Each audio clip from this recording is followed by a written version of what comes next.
Caracas, domingo 26 de febrero del 2017. Ese es el semanario La Razón, que se publica en su versión impresa, que se consigue en los kioscos de Caracas a 700 bolívares. Vamos a dar lectura a una entrevista que publica La Razón, que se le realiza el periodista Enrique Meléndez a el economista Alexander Marrero. La entrevista se titula "Nadie quiere prestarle a Venezuela". Alexander Marrero, economista: de la destrucción de PDVSA a la bolsa CLA hay toda una agenda política. Nadie quiere prestarle a Venezuela. El indocumentado se ha logrado mantener pese a algunos problemas, porque el país ha descendido a niveles de empobrecimiento nunca vistos. El economista Alexander Marrero cree que el deterioro del país responde a una agenda que pretende dominar a una población cada vez más pobre y vulnerable. Para él, la destrucción de la principal industria del país no es algo fortuito y lamenta que la oposición no haya hecho lo suficiente para frenar al gobierno. Entiende que además mucho de lo que ha ocurrido en Petróleos de Venezuela y que lo ha llevado a este nivel de destrucción es por parte de un flagelo que no para, la corrupción. Pregunta el periodista al economista Alexander Guerrero: ¿en qué situación se encuentra nuestra industria petrolera? Se pudiera decir que la producción ha bajado hasta 1 millón de barriles porque ha bajado la intervención por las limitaciones que tiene el Estado debido a la caída de los precios del petróleo. En 2017 el ingreso petrolero se ha ubicado entre 10 y 12 mil millones de dólares, cuando en 2008 estaba en unos 5 mil millones de dólares. Esto coincide con otro elemento bastante grave, y es que la industria petrolera perdió el financiamiento externo en el año 2011, no habiendo entonces dónde financiarse. La producción de PDVSA comenzó a caer entre el 45 y 50% de su capacidad instalada por carencia de inversión y de mantenimiento. Eso hace que los precios del petróleo de la cesta venezolana caigan por descomposición, por el deterioro en la composición de sus exportaciones. Se gana más dinero cuando se exporta combustible que cuando se exporta crudo. Desde hace 5 o 6 años se ha convertido prácticamente en un exportador de crudo. Mientras los precios se mantuvieron en 70 a 100 bolívares por barril, se tapaban todos los huecos que habían en la industria petrolera. Pero cuando los precios cayeron a 40 y a 35 dólares, es cuando los venezolanos comenzamos a conocer cuál es el grado de deterioro de la misma. El grado de deterioro debe entonces a que el gobierno el gobierno dejó de invertir en nuestra industria petrolera cuando el precio del barril estuvo alto entre los años 2005 y 2012. Allí dejó de invertir porque ese precio le permitía mantener un nivel de actividad económica en las industrias del Estado, y PDVSA tapaba sus huecos financieros y económicos con los altos precios. Esa descapitalización de la industria no es otra cosa que desinversión o desvío de los fondos que una industria petrolera debe tener para financiarse, para poder mantener su producción y eventualmente producir más. PDVSA fue la única industria en el mundo que no subió la producción en el momento en que subieron los precios del petróleo, pues nuestro país no tenía fuerza para hacerlo, porque el dinero que debía invertir se había desviado en programas de corte populista, en corrupción, en una serie de proyectos que lo que hicieron fue agrandar el tamaño del Estado. En la medida en que el Estado crecía, en esa medida exigía más ingreso fiscal, y la única fuente disponible y a la mano era lo que le restaba a la industria petrolera. El otro elemento financiero de esta ecuación industrial de destrucción la vamos a ver en el hecho de que PDVSA se fue endeudando adicionalmente desde el 2004 a un nivel que pasa a los 60 mil millones de dólares, pero ni un dólar de lo que ingresó por deuda se tradujo en inversión para su expansión industrial, sino que se desvió a financiar al socialismo del siglo XXI.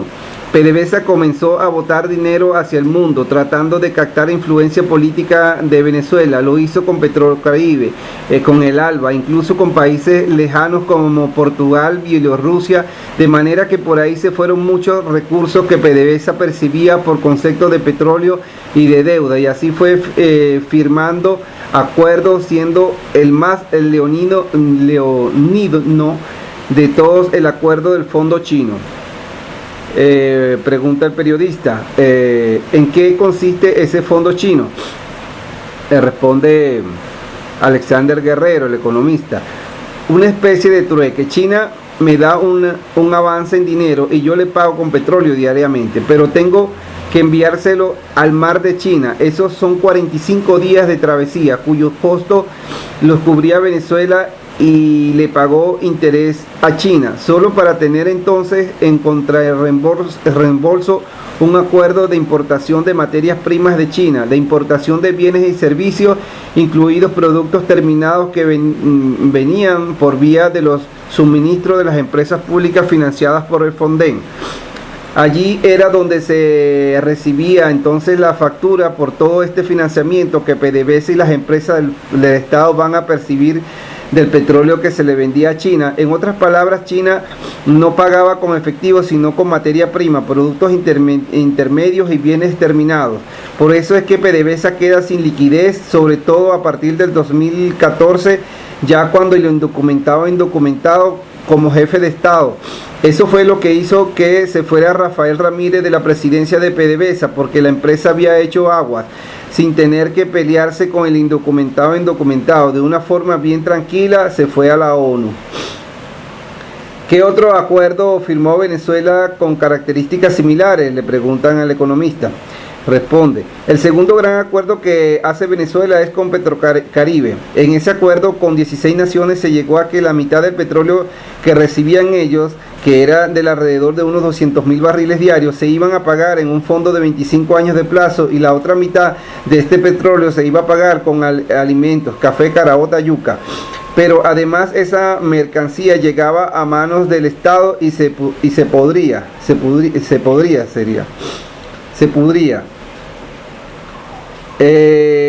Se deterioraba porque el Estado no tenía las redes de distribución que tiene el sector privado. Se trata de una factura de destrucción con base a que el gobierno petrolero le da la posibilidad al gobierno de destruir la propia industria petrolera. Otra pregunta: ¿ese descalabro de PDVSA en consecuencia ha impactado a la economía nacional? Total, porque recuerda que PDVSA asumió durante todo este periodo de tiempo una deuda financiera de 60.000 millones de dólares. Al mismo tiempo se convirtió en la única empresa que produce divisas, pues el 98% provienen del petróleo.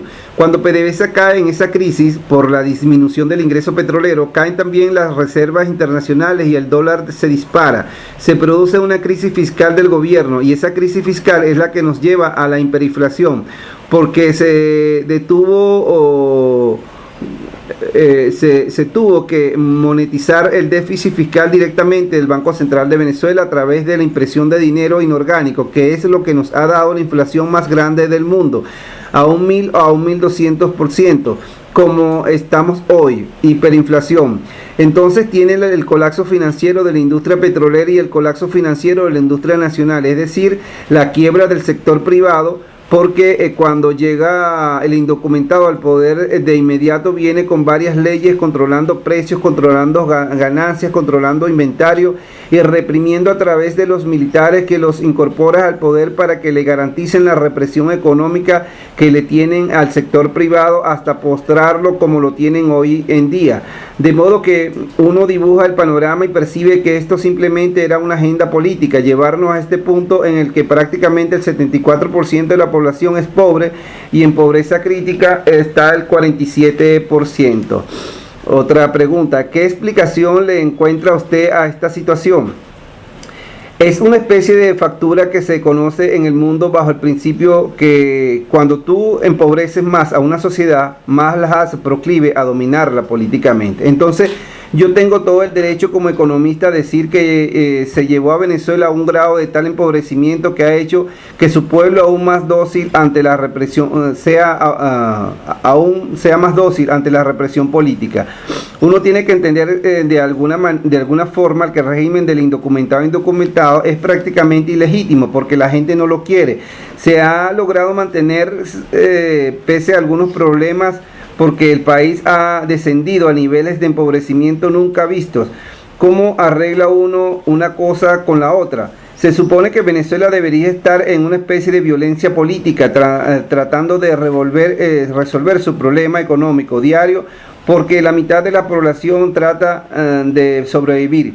Pero no, el país entró en una especie de marasmo, de dependencia del gobierno y ahora llegó al nivel de la bolsa de comida, de la destrucción de PDVSA a la bolsa CLAD. Hay toda una agenda política. Otra forma de explicarla, caramba, es complejo, pero hay que llamar a la atención del hecho. Y tal vez a ti esto no te guste, y es que una parte del por qué hemos llegado a estación, hemos llegado a estación también. Estamos en manos de la oposición, que me imagino que aquí quiso decir a esta situación, es también porque estamos en la mano de la oposición. El gobierno está solo al frente, hay una oposición política y en la calle hay mengua.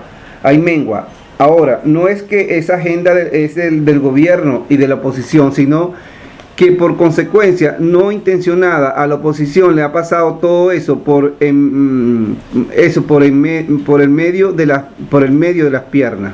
O sea, que me imagino que esto lo digo yo, me imagino que lo que está diciendo, está utilizando como una figura del fútbol. A la oposición le metieron el balón por las piernas con la crisis económica que vive Venezuela, no pudo hacer nada, simplemente el gobierno se vaciló a la oposición. Otra pregunta del periodista al economista, le dice, ha hablado de masivas investigaciones por la legitimación de capitales en PDVSA, ¿pudiera explicarnos eso?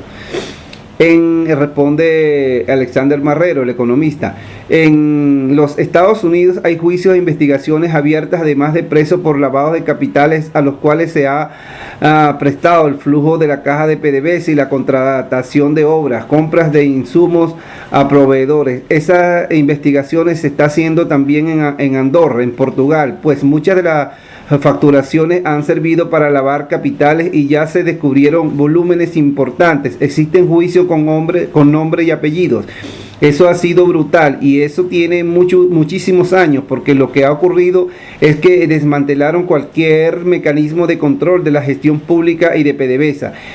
En ese desmantelamiento tú tienes a individuos que por supuesto son propensos a la corrupción y no tienes a nadie que los cuide. Entonces lo que va a haber es corrupción. Mucho de lo que ha ocurrido en PDVSA y que lo ha llevado a este nivel de destrucción tal es la corrupción. Se ha jugado aquí el hambre con las ganas de comer.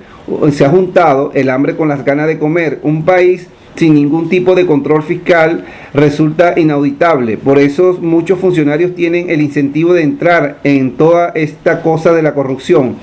Es mucho el dinero que pasa por sus manos y eso inclusive ha trastocado las paredes del narcotráfico, porque hay enormes volúmenes de droga que han salido del país. Venezuela es el primer país que transporta droga en el mundo, siendo Colombia el primer productor. Estamos viendo mucho más capital que también se combina con el lavado de dólares y narcotráfico. Allí hay una medida de negociaciones financieras a las cuales se le va a llegar. Antes no había sucedido porque frente a estas circunstancias Barack Obama se hacía el loco. Tenía otras agendas políticas y entonces no se hacían las investigaciones, pero definitivamente esto se va a conocer. Pregunta al economista, ¿cuál es el nivel de las pérdidas de PDVSA? Cuando el difunto recibió la PDVSA anterior, en esa empresa había unos proyectos de expansión cuya proyección se estimaba que para el 2008-2009 ya debería estar produciendo alrededor de los 6 millones de barriles. Ese proyecto no se cumplió, lo echaron para abajo. PDVSA lo retomó de nuevo en el 2005 con una proyección hacia el 2013 de 6 millones de barriles diarios de petróleo, pero no. colapsó el proyecto aquel de sembrar el petróleo, que pues no hay forma de cumplirlo, tomando en cuenta que para llevar a cabo todo eso se necesitaban unos 250.000 millones de dólares. Esas son pérdidas de la industria, pero si tú a eso le sumas el millón de barriles que se produjo, se puede decir sin ningún tipo de complejo que el potencial de producción perdido está entre los 6 a los 7 millones de barriles. Suena como estrambótico, pero si se hubiera cumplido los planes que debieron haberse llevado a cabo, porque el precio del petróleo saltó a ciento y pico de dólares y por lo tanto había más dinero para invertir y producir más petróleo, nuestra industria no presentaría hoy en día esa situación, sin ingresos, sin que nadie quiera prestarle a Venezuela. Eso nos lleva entonces a una situación bastante compleja y a una conclusión del arma. Nosotros obviamente estamos en la fase postpetrolera, partiendo del hecho de que no tienes fondo para recuperar tu industria petrolera, pues solo para producir 100.000 barriles más necesitas millones de dólares, y aquí no queda sino privatizarla. Bueno, hasta aquí la entrevista que imprime La Razón este domingo 26 de febrero del 2017, cuando ya es carnaval en Venezuela. Y una entrevista que publica La Razón en su versión impresa y la lee este servidor, Joel Caigua, y también para ser difundida a través de